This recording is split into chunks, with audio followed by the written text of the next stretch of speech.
Salam, hörmətli tamaşaçılar. Antivirus proqramının növbəti buraxılışı efirdədir. Yenə də çox maraqlı bir mövzu ilə qarşımıza çıxırıq. Bu mövzunun adı allergologiyadır. Düşünürəm ki, bu mövzu hər birinin üçün çox maraqlı olacaq. Çünki hal-hazırda Azərbaycanda istər dünyada geniş yayılmış allergik xəstəliklər var ki, hər birinizi bu suallar, müəyyən bir cavablar narahat edə bilər. Diqqətiniz bizdə olsun.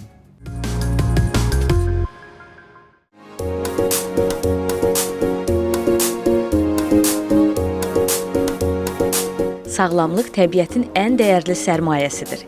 Həmin sərmayədən qənaətlə, ehtiyatla istifadə etmək biz insanların vəzifəsidir. Bu vəzifəni icra etməkdə tibb elminin köməyi müstəsnadır. Təqdimatınızda olan StarLab Tibb Mərkəzi daima inkişafda olan tibb elminin ən son nailiyyətlərini və yeniliklərini tətbiq edir.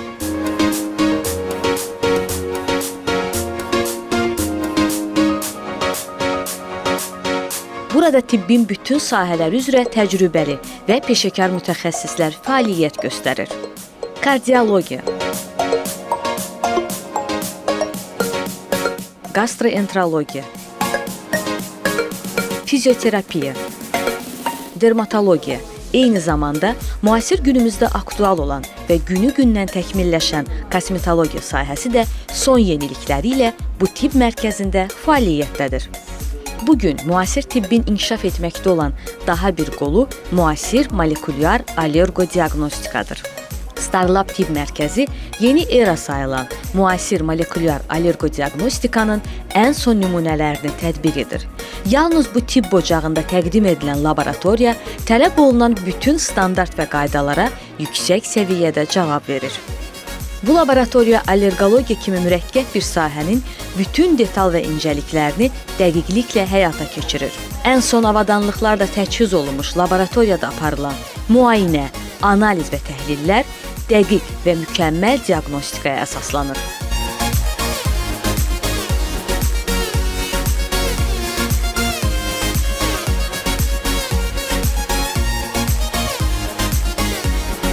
Sizə sağlamlıq, bizə məmnunluq devizi ilə fəaliyyət göstərən StarLab Tibb Mərkəzi sağlamlığa gedən yolda etibarlı bələdçinizdir.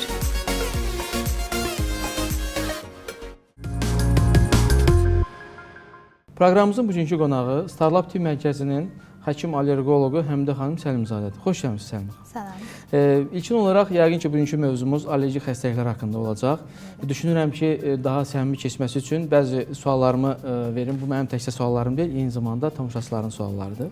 Bu allergik xəstəliklər nədir? Bu haqqında nə deyə bilərsiniz? İnsanların narahat edən böyük bir qism xəstəliklərdir mən bildiyim qədər və bunlar haqqında istərdik ki, tamaşaçılarımıza məlumat verəsiniz. Ümumiyyətlə, allergiya orqanizmin hər hansı bir maddəyə qarşı yüksək patoloji immun reaksiyasıdır. İlk dəfə bu termin 1906-cı ildə avstriya-pediatrı Pirke tərəfindən təklif olunmuşdur və Yunan dilindən tərcümədə hərfi mənada başqa cür etmək mənasını daşıyır.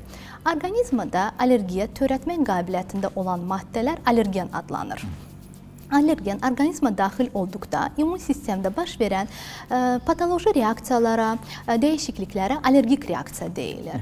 Hansı müasir üsullar var? Məsələn, bilirsiniz, həqiqətən də bir dermatoloq kimi mənə də müraciətlər çox olur. İlkin olaraq analiz istəyirlər, təhlil istəyirlər. Hər hansı bir, doktor, mən bilmək istəyirəm bu necə müəyyən eləsiniz ki, mənim nəyə allergiyam var? Mən bildiyimə görə endogen var, eksogen var. Bu haqqında hansı müasir üsullar var zəhmət olmasa? Ümumiyyətlə, müasir allergodiaqnostika dedikdə biz çox pilləli alqoritm nəzərdə tuturuq. Doktor, siz də özünüz də öz praktikanızda müşahidə edirsiniz ki, bizə pasiyentlər müraciət edəndə ilk növbədə nə olur? Klinik müayinə olur. Klinik müayinə zamanı biz əlbəttə ki, ilk növbədə anamnez toplamalıyıq. Allergik xəstə bizə müraciət edəndə anamnezdə əsas biz həm fərdi anamnezi araşdırmalıyıq, həm də ailə anamnezini. Çünki biz bilirik ki, allergiya bu irsi xəstəlikdir. Ümumiyyətlə, mən dəfələrlə təkrar eləyirəm. Məsələn, mənim yanıma müraciət edən bronxial asmadan bir pasiyent və ya bir övladı əziyyət çəkir, valideyni. Deyəndə ki, sizdə irsiyyətdə yanaşı hansısa bir allergik xəstəlik var, deyirlər tutalım ki, ya məsələn nənədə, ya babada olub asma, amma bu sonradan yaranıb. Sonradan yaranma termini biraz yanlış termindir, doktor. Yalnız burada sonradan yaranma termini əslində biraz yanlışdır. Çünki bilirik ki, allergiya irsi meyilli olan insanlarda yaranır. Yəni ki, bədənin patoloji reaksiya niyə bizdə vermir? Sağlam insanlarda vermir. Məsələn, hər hansı bir allergenlara qarşı bizim bədənimiz hiperhəssaslıq reaksiyası göstərmir. Amma onlarda göstərir. Çünki bədən, yəni orqanizm irsi meyillik var burada. Əlbəttə ki. İndi burada bir sual meydana çıxır. Ümumiyyətlə, özümdən belə həmişə narahat edən bir sual olur ki, hansı üsullar var ki, və xəstənin hansı əlamətləri var? Yəni, xəstə həkimə nə üçün gəlir? Xəstənin hər hansı bir şikayəti olmalıdır. Baş vurması, az qırması və s. Yəni, ən çox sizin pasientlərdə, sizin tibb mərkəzinə müraciət edən pasientlər hansı tipli xəstələr olur ki, şunların şikayətləri sırf allergiya yönəlmiş olur? Məsələn, çox vaxt hər hansı bir səpki ilə müraciət edirlər. Amma doktor, mənim məsləhətim odur ki, o səpkini araşdırmaq. Hər səpki allergik mənşəli olmaya da bilər. Yəni və pasient bizə müraciət edəndə, səpkini görəndə dərhal anti-allergik dərmanları başlamaq bu yanlış bir şeydir. Və ya çox vaxtı bizə müraciət edən pasientlər xroniki öskürəkdən əziyyət çəkirlər. Xroniki öskürək bir simptomdur. Yəni o müxtəlif sindromları müşahidə edə bilər. Bu xroniki öskürəyin səbəbini biz araşdırmalıyıq. Hər öskürək allergik mənşəli olmaya da bilər. Və ilk növbədə biz bunu araşdırmaq üçün səbəbkar allergeni müəyyən etməliyik. Yəni ki, pasientdə, xəstədə bu öskürəyi və ya bu səpkini əmələ gəlməsində hansı allergen rol oynayır? Yəni, biz ilk növbədə səbəbkar allergeni təyin etməliyik. Bəs hansı müasir üsullar var? Dərinin məsələn hansı bir sınaqları var ki, siz bununla müraciət edən xəstələri diaqnostikasında istifadə edirsiniz? İlk növbədə əlbəttə ki, səbəbkar allergeni müəyyən etmək üçün biz dəri sınaqlarına müraciət edirik.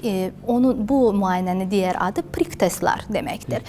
Bəli, dəri sınağı zamanı allergen dəri vasitəsilə orqanizma yeridilir və bunun nəticəsində əmələ gələn ödəm, qızartı və digər iltihab reaksiyanın ölçü və xarakterindən asılı olaraq orqanizmin spesifik sensibilizasiyası təyin edilir. Bəli, adətən dəri sınağı bazunun iç səthində qoyulur. Bəzən olur ki, dəri formalı allergik xəstəliklər zamanı biz bəzən sınağı patoloji prosesə məruz olmamış nahiyələrdə də qoya bilərik. Məsələn, bel nahiyəsində. Siz mənə sual verə bilərsiniz ki, doktor, bəs hansı qrup allergenləri siz adətən bu sınaq zamanı istifadə edirsiniz? Bunları təyin etmək üçün bizə yardımcı olur anamnez. Yəni ki, hansı allergenləri biz bu pasiyentdə tətbiq etməliyik? Əlbəttə ki, bu müayinənin göstərişlərindən əlavə əks göstərişləri də var.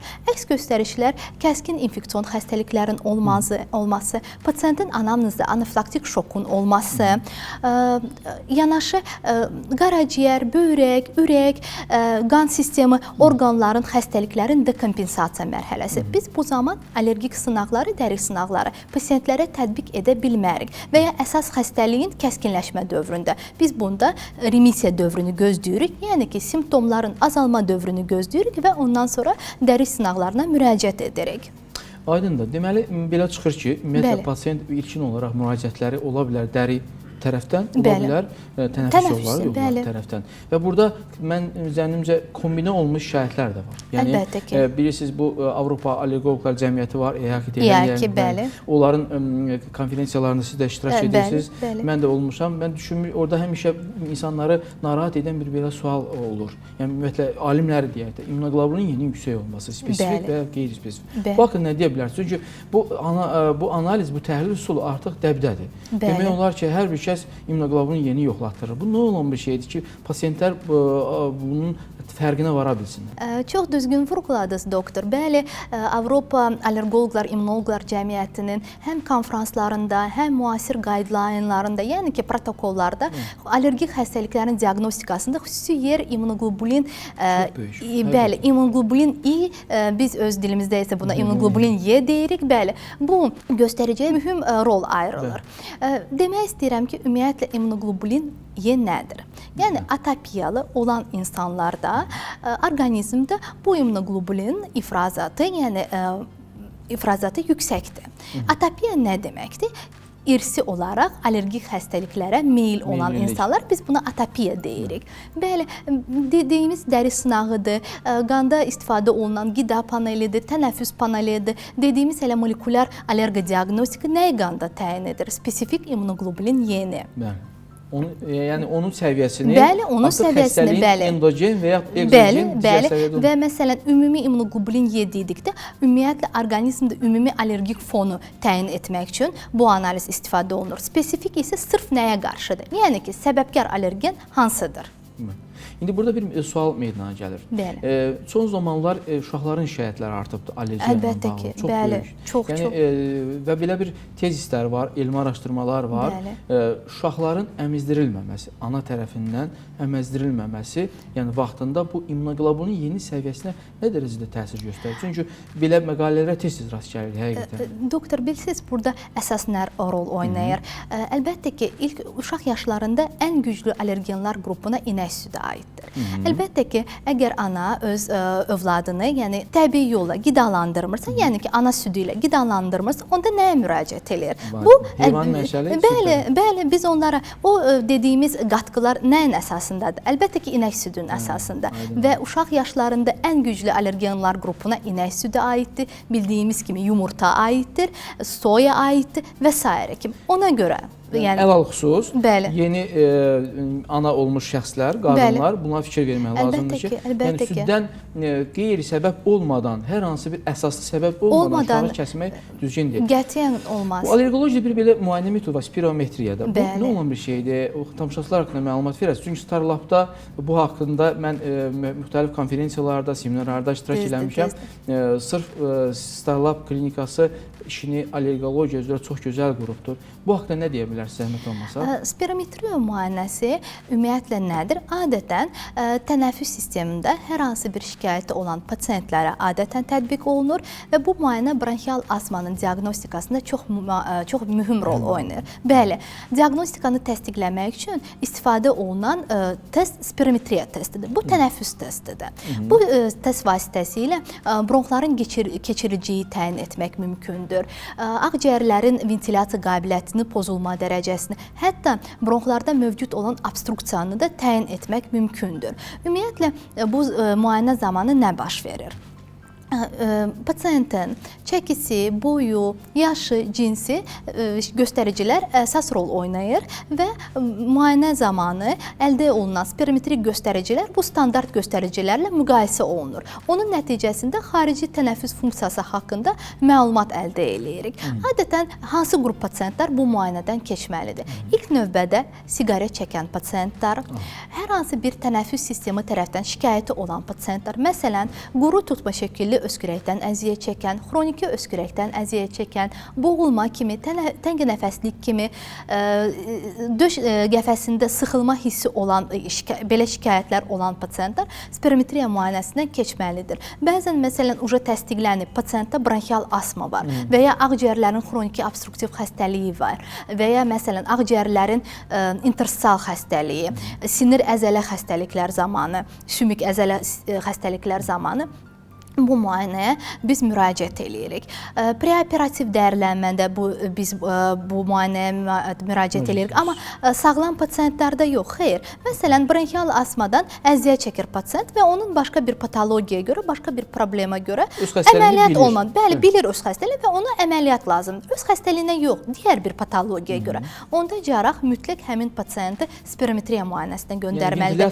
Əlbəttə ki, çünki əməliyyat zamanı trigger, əməliyyat özü trigger kimi burada çıxış edə bilər. Yəni ki, astmanın astmanın kəskinləşməsinə səbəb ola bilər. Biz öncədən xarici tənəffüs funksiyaları qiymətləndirərək biz cərraha məlumat verə bilərik ki, yəni ki, ümumiyyətlə pasient bronxlar tərəfindən, yəni ağciyər tərəfindən bu əməliyyatı necə keçirdəcək? Anesteziolog bu haqqında tədbirini görmür. Bəli, əlbəttə ki, əlbəttə ki. Bəzən ola bilər ki, siz də əməliyyatda iştirak edə bilərsiniz.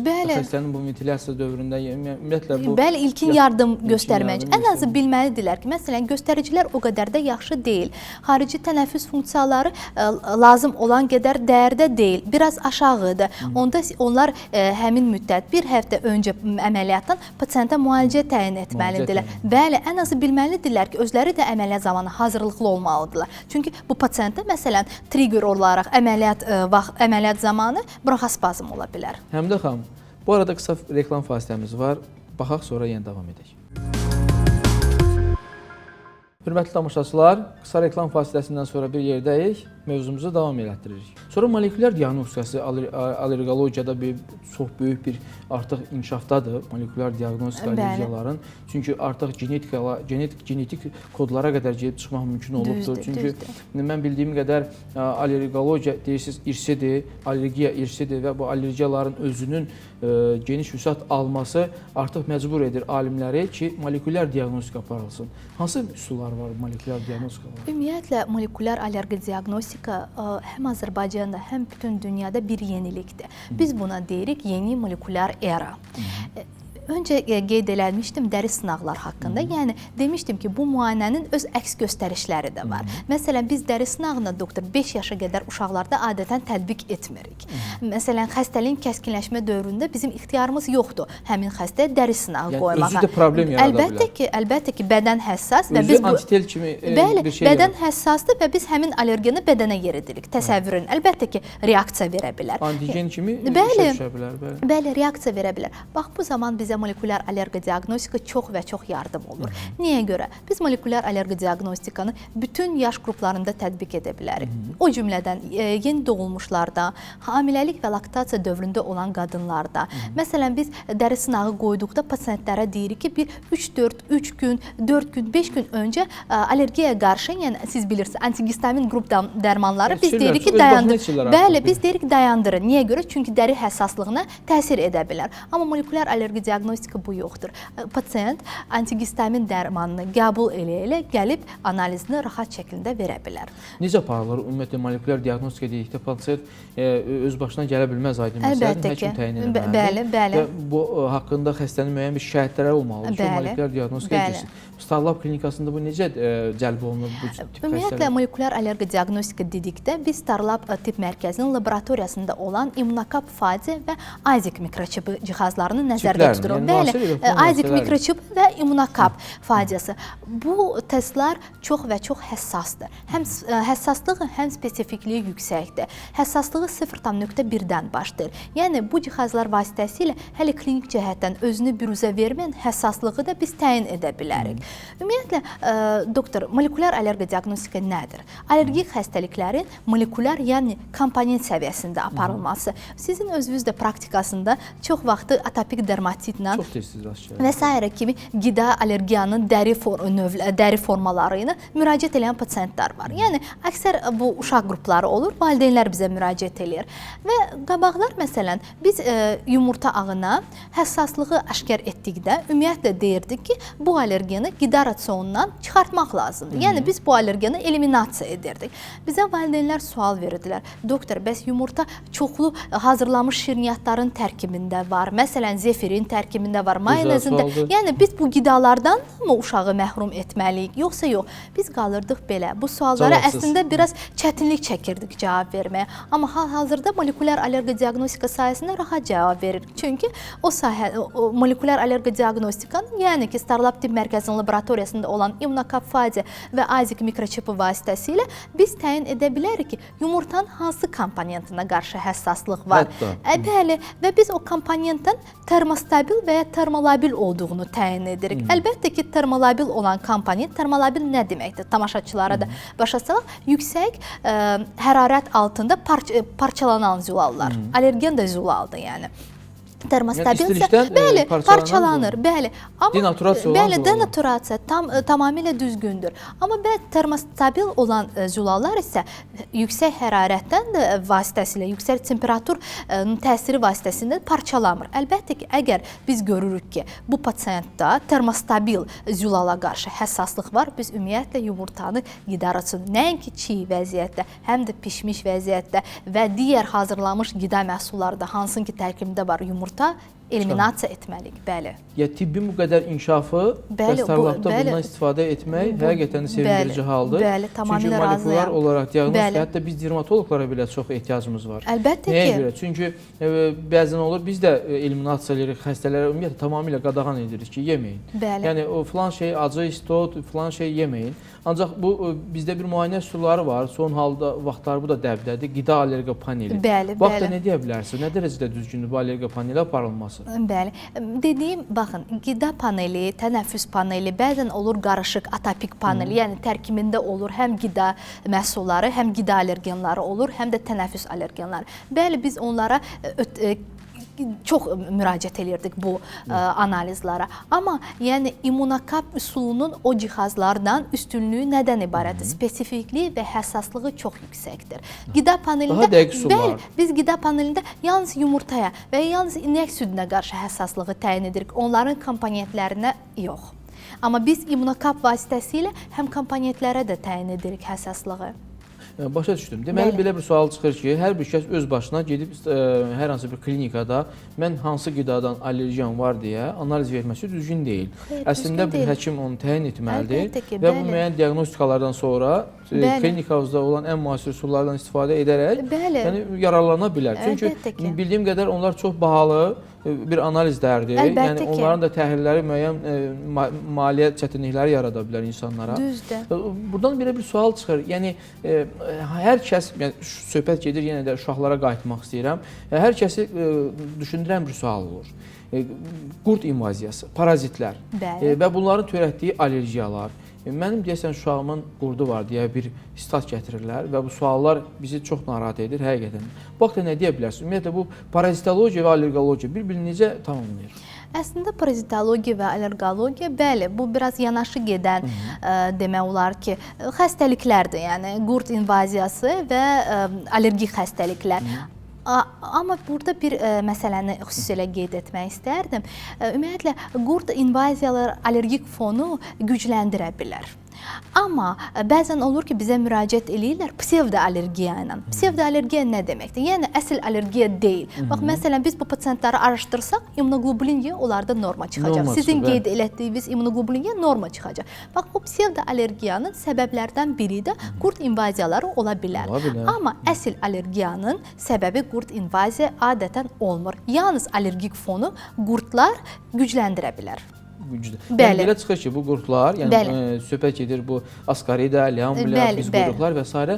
Bunların təsirindən bədən onu antitel kimi özündə bir şey istisal edir və nəticədə allergik reaksiyalar baş qaldırır. Öz başına dərman içmələr var belə halda.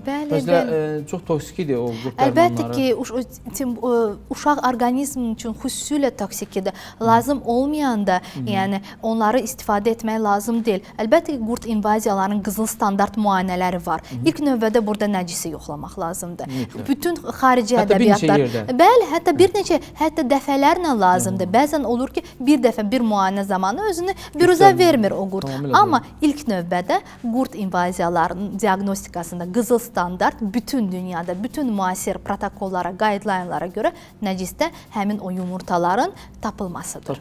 Bəli. Belə halda bir sual yenə çıxır, müalicələrinə biraz yaxınlaşmaq istərdim ki, allergik xəstəliklərin müalicəsində son vaxtları immunoterapiya deyilən bir üsullar var, müxtəlif üsullar var. Bu haqqında nə deyə bilərsiniz, doktorum? Çünki bir öz başına dərman içmələr artıq insanlarda xroniki yuxuluq sindromunu yaradır. Və bu əsasda müasir müalicə üsulu olmalıdır. Yəni bu qədər dərinə getmiş bir elm sahəsi, allergologiya, mütləq və müasir müalicə üsulları var. Bu haqqda nə demək olar? Allergik xəstəliklərin etiopatogenez müalicəsinə ilk növbədə allergen spesifik immunoterapiya aiddir. Bu üsul, müalicə üsulu necə bir üsuldur, nədən ibarətdir? Allergik xəstəliklərin təbii gedişatına və allergik rinitli xəstələrdə bronxial asmanın inkişafına mane ola bilən yeganə müalicə üsulu allergen spesifik immunoterapiyadır.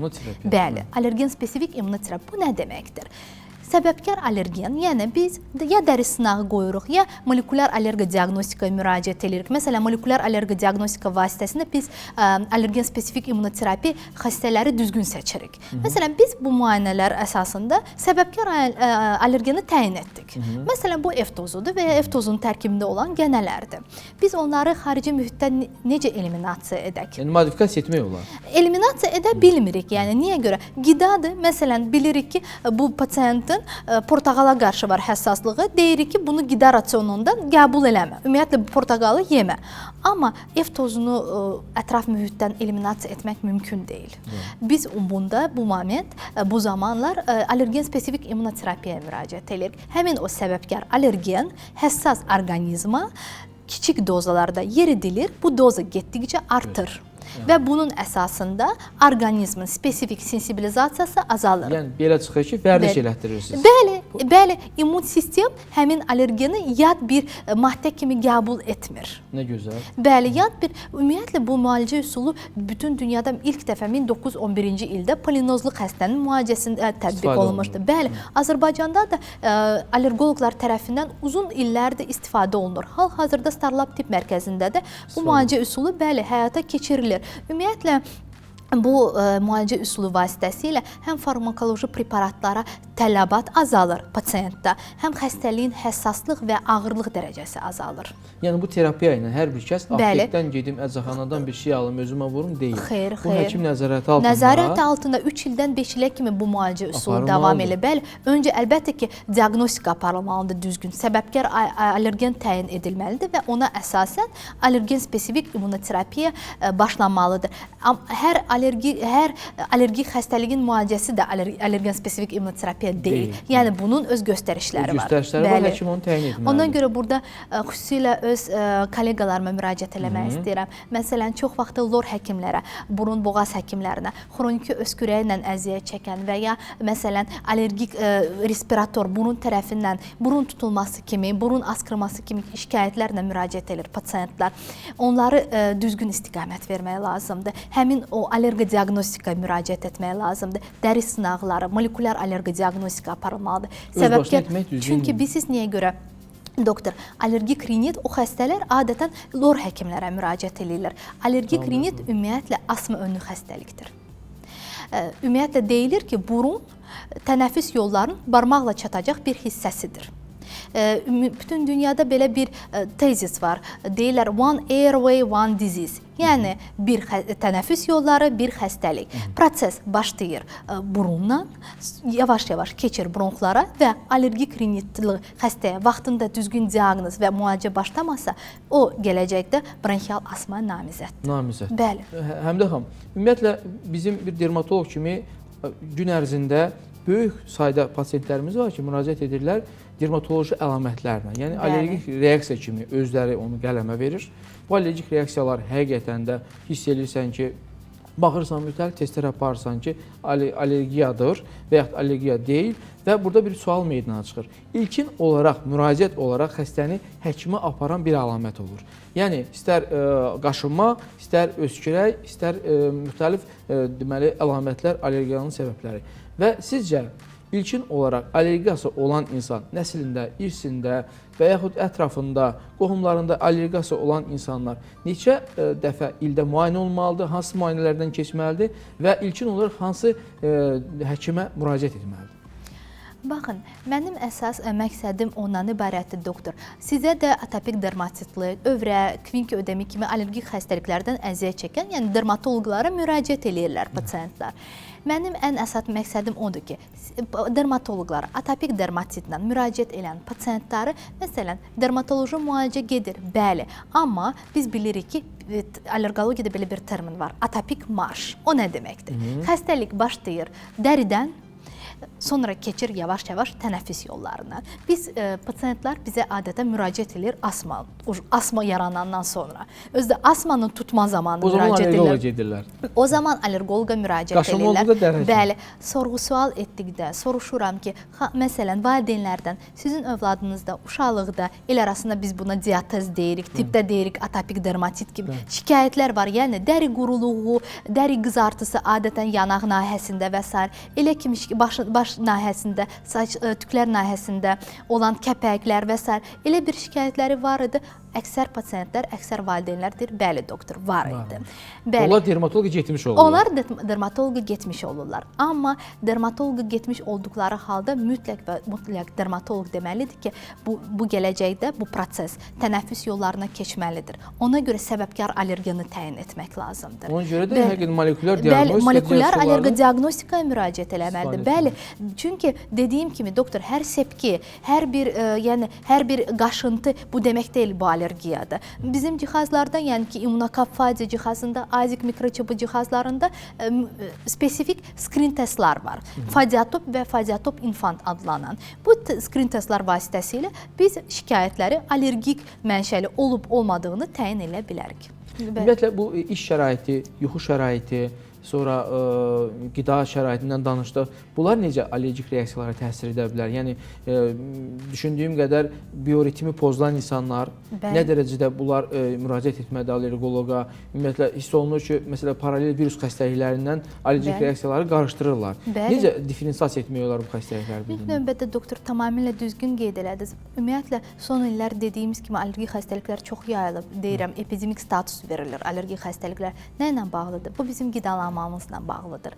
İlk növbədə müxtəlif qrup dərman preparatlarının istifadəsi ilə bağlıdır.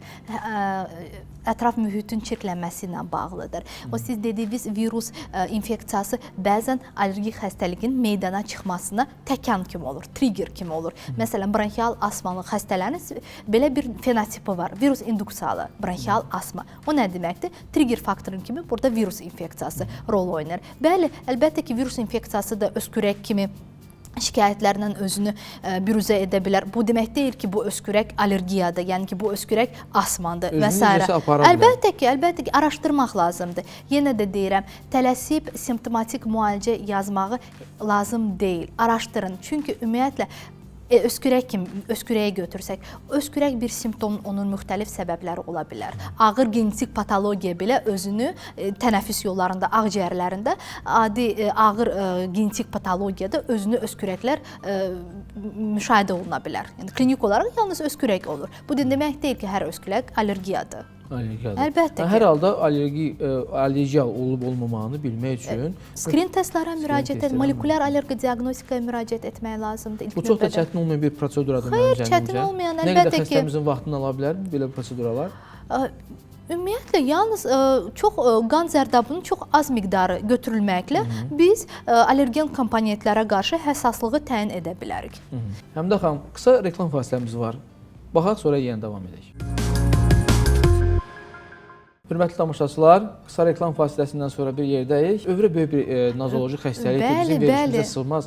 Qısaca olaraq nə deyə bilərsiniz? Qısaca olaraq yalnız onu deyə bilərəm ki, son illər ümumiyyətlə xroniki övrələrlə, xroniki kvink ödəmlərlə müraciətlər çox və çox, yəni ki, çoxalıb doğrudan da. Yəni övrə dedikdə köpəşmə. Köpəşmə, bəli. İnsanlar bilsinlər deyə. Bəli, köpəşmə, urtikariya biz deyirik, bəli, urtikariya deyirik. Yəni övrə olur həm kəskin, bu 6 həftədən 6 həftə əsasən az olan müddət davam edən övrə kəskin övrədir. 6 həftədən çox davam edən övrə, yəni ki, bu urtikar sepkilər, köpəşmələr gedir, qayıdır və gedəndən sonra özündən sonra heç bir iz buraxmır dəri nahiyəsində. Biz buna deyirik xroniki övrə. Xroniki övrə bəzən ola bilər idiopatik övrə, yəni ki, səbəbi bilinməyən övrə. Ümumiyyətlə, xroniki övrənin səbəblərini axtarmaq lazımdır. Bəzən o həqiqi allergiya olmaya da bilər. Olmaya da. Bəli.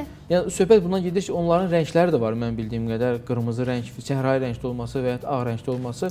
O siz dediyiniz dermografizm, bəli, dermografizm. Övrənin elə bir növü var, dermografizmlə özünü bürüzə. Sonra bu ən çox da rast gəlinir, dodaqların şişməsi, üz-gözünün şişməsi. Onda müraciət daha çoxalır. Səbəb kimi adətən olur, kəskin övrələrin və kəskin kvink ödəmlərin səbəbi kimi adətən olur dərman qəbulu. Biz bilirik ki, bəzi qrup dərmanlar çox vaxt allergiya yaradır. Bu antibiotiklar, bu qrupa antibiotiklar aiddir. Qeyri-steroid iltihab eləyinə preparatlar aiddir. Bu haqda qısaca istəyirəm, yenə də davam elə, sözü kəsirəm, üzrü sayın. Öz başına ağrı kəsici içmək. Ağrı kəsici, bəli, çox vaxt onlar yaradır. Vitaminlər yarada bilər. Adətən vitamin, B qruplu vitaminlər allergiya yaradır. Antibiotikları qeyd etdiyim kimi və s. Bəzən övrənin səbəbi ola bilər qida məhsulu. Odur, yəni adətən kəskin övrələrin səbəbi. İndi sizin bu mübadiləniz var, yəni Starlab klinikasında elmi mübadilə deyilən bir teleseminarlar var. Mən istərdim bu haqqda danışam, çünki bir neçə dəfə hörmətli tamaşaçılar mən də iştirak etmişəm. İnanın ki, canlı bağlantı ilə, 3G vasitəsilə hər hansı bir ölkədə olan mütəxəssislə elmi mübadilə, ümumiyyətlə praktiki mübadilə aparılır və bu çox sevindirici haldır. Ümumiyyətlə bu haqqda nə informasiya verə bilərsiniz? Yəni bunda hər bir həkim iştirak edə bilər. Bayaq dediyimiz lor həkimləri də və digərləri də. Bu haqqda nə deyə bilərsiniz? Necə təşkil olunur bu seminarlar? Teleseminarlar. Bəli, Starlab Tibb Mərkəzi, Viyana Tibb Universiteti, Beynəlxalq Molekulyar Allergologiya Universitetlər şəbəkəsi UNIMAY-nın dəstəyi ilə müxtəlif tarixlərdə molekulyar allergologiya həsr olunmuş çoxsaylı teleseminarlar həyata keçirilmişdir. Bu tədbirə respublikamızda çalışan allergologiya sahəsində, dermatologiya sahəsində, lor həkimlər, yəni ki, bu sahələrdə çalışan bütün həkim mütəxəssislər cəlb olunmuşdur. Özü də pulsuzdur. Bəli, əlbəttə ki, ödənişsiz idi. Bu o cümlədən Azərbaycan Tibb Universitetinin Klinik Allergologiya və İmmunologiya kafedrasının əməkdaşları, Azərbaycan Allergoloqlar, İmmunoloqlar və İmmunoreabilitoloqlar cəmiyyətinin üzvləri, hamısı bütün həkim mütəxəssislər bu teleseminarlara cəlb olunmuşdur. Bu tədbirlərin aparılmasının əsas məqsədi dediyim kimi molekulyar allergiya diaqnostika bütün dünyada yenilikdir. Dediyim kimi biz buna deyirik yeni molekulyar era və bu yeniliklər haqqında bütün həkimlərə məlumatlarını və biliklərini artırmaq. Əsas məqsədi o idi. Əsas məqsədimiz bəli o idi. Bu dediyim dünya miqyaslı molekulyar allergiya diaqnostikasının əsasını təşkil edən İmmunokap Fadia, AZIQ mikroçipi kimi cihazların bütün üstünlükləri haqqında həkimlərə məlumat verməkdir. Bölgələrlə necə işləmək mümkün olurmu? Bölgə bilirsiniz, böyük qruplar allergik zonalarda yaşayırlar. Bəli. Onların cəlb olunması da məncə daha yaxşı olar. Bəli, əslində biz həmin o teleseminarlara bölgələrimizdə, müxtəlif rayonlarımızda çalışan həkimləri də cəlb etmişdik. Onlar da iştirak edirdilər. Öz praktikasında molekulyar allergiya diaqnostikanı tətbiq etməyə başlamışdılar. Bu teleseminarlar zamanı ümumiyyətlə Viyana Tibb Universiteti ilə canlı bağlantı yaradılmışdı. Siz özünüz də bunun şahididiniz. Bəli, müxtəlif təlimçilər, bəli, tərcüməçi də vardı, müxtəlif təlimçilər, alimlər, professorlar və bildiyiniz kimi doktor, hər teleseminarın öz mövzusu vardı. Məsələn, ilk teleseminar bronxial asmaya həsr olunmuşdur.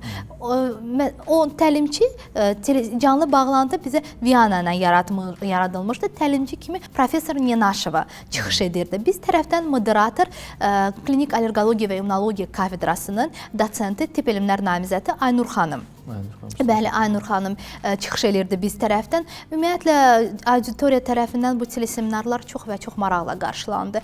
Elmi diskussiyalar, fikir mübadiləsi, müxtəlif intensiv müzakirələr aparılırdı və əlbəttə ki, hər kəsən özü üçün yenilik əldə elədi. Bəli, və öz praktikasında bunları tətbiq etməyə başlamışdı. Hətta Starlab Tibb Mərkəzinin dəstəyi ilə bildiyiniz kimi, oktyabr ayında Azərbaycan Tibb Universitetinin tədris terapevtik klinikasında qurultay keçirilmişdir. Respublika allergoloqlar, immunoloqlar və immunoreabilitasiya üzrə 5-ci Milli Konqres keçirilmişdir. O konqresə Starlab Tibb Mərkəzinin təşəbbüsü ilə Viyana Tibb Universitetinin allergologiya və patofiziologiya kafedrasının professoru Viktoriya Garib cəlb olunmuşdur. Konqresin dəyərli qonaqlarından biri də professor Garib idi. Öz çıxışında, məsələn, çıxış qida allergiyasının molekulyar klassifikasiyasına həsr olunmuşdur. Doğrudan çox maraqlı bir çıxış idi. Professor öz çıxışında ümumiyyətlə hər bir allergen komponenti haqqında həkim klinisistə çox gözəl, ətraflı məlumat verdi.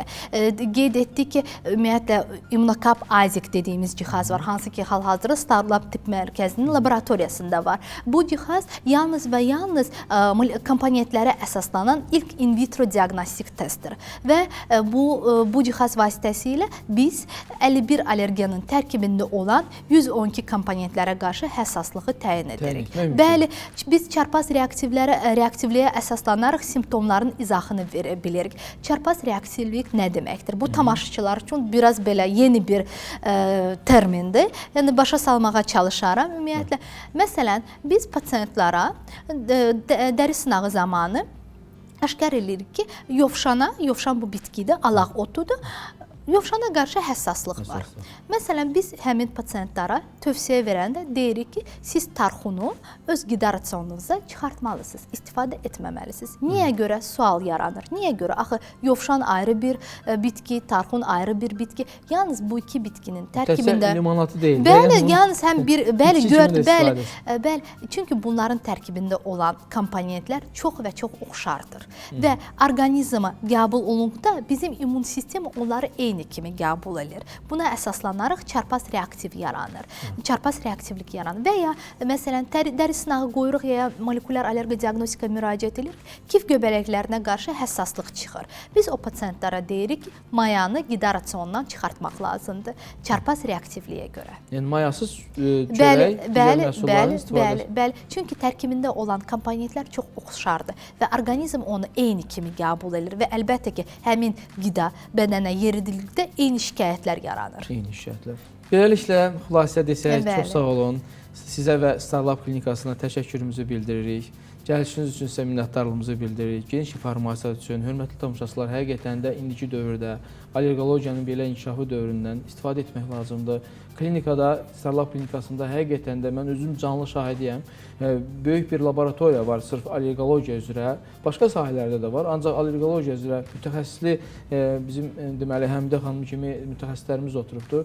Düşünürəm ki, hər bir kəsdə meyilli olan hər bir kəs, yəni allergiya meyilli olan, şübhələnən, hər hansı bir bayaq verdiyimiz sualları özündə toplayan bir insan kimi hər bir kəs gedib klinikaya müraciət edib müayinə oluna bilər və ən gözəl indiki dövrdə allergiyaların müalicəsi olan immunoterapiya müalicəsindən istifadə edə bilər.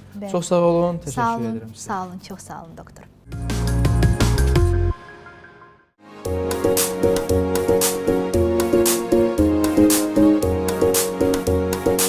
Sağlamlıq təbiətin ən dəyərli sərmayəsidir. Həmin sərmayədən qənaətlə, ehtiyatla istifadə etmək biz insanların vəzifəsidir. Bu vəzifəni icra etməkdə tibb elminin köməyi müstəsnadır. Təqdimatınızda olan Starlab Tibb Mərkəzi daima inkişafda olan tibb elminin ən son nailiyyətlərini və yeniliklərini tətbiq edir.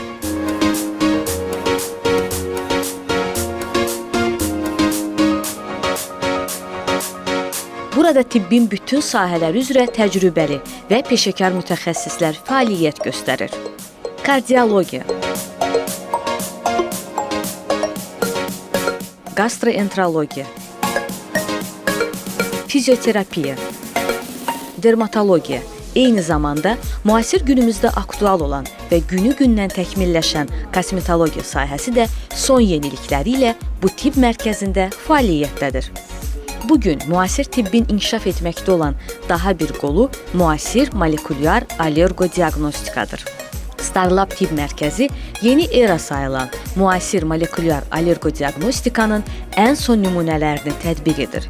Yalnız bu tibb ocağında təqdim edilən laboratoriya tələb olunan bütün standart və qaydalara yüksək səviyyədə cavab verir. Bu laboratoriya allergologiya kimi mürəkkəb bir sahənin bütün detal və incəliklərini dəqiqliklə həyata keçirir. Ən son avadanlıqlarla təchiz olunmuş laboratoriyada aparılan müayinə, analiz və təhlillər dəqiq və mükəmməl diaqnostikaya əsaslanır.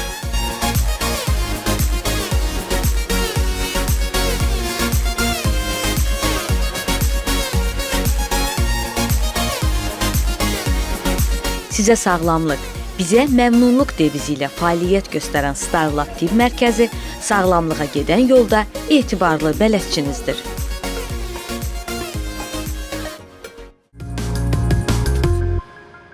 Hörmətli tamaşaçılar, antivirus proqramının da növbəti buraxılışı beləcə başa çatdı.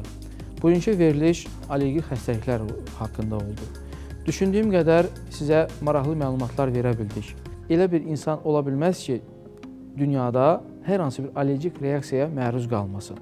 Və bu allergiyanın özünün diferensiyasiyası, müalicəsi, müayinəsi haqqında çalışdıq bu gün sizə məlumat verək.